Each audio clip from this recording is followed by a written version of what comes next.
Беновска пита. На 19 юни 2021 година, събота от 9 часа. Гледайте във facebook.com Илияна Беновска и в youtube.com Беновска пита-радио К2 и слушайте по радио К2 на 93,9 МГц. Кой на какво основание иска, но и може ли да управлява България? Политиката глупако. Каква е цената да си служебен министър на икономиката в кабинета Радев? Отговаря Кирил Петков, министър на икономиката. В какво е силата и в какво слабостта на ГЕРБ на изборите за 46-то Народно събрание? Отговаря Тома Биков, ГЕРБ. Моята молитва за България. Коментар на Илияна Беновска.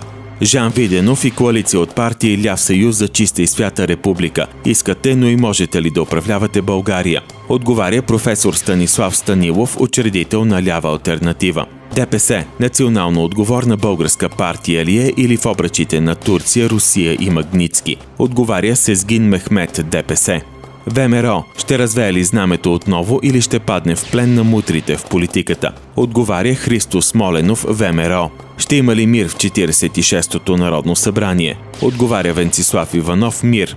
Стиснаха ли си ръцете президентите Путин и Байден в Женева? Отговаря професор Йонко Мермерски, преводач на Тръмп и Борисов. Повторението слушайте по радио К2 в събота от 14 часа. Пишете на benovskapita@gmail.com.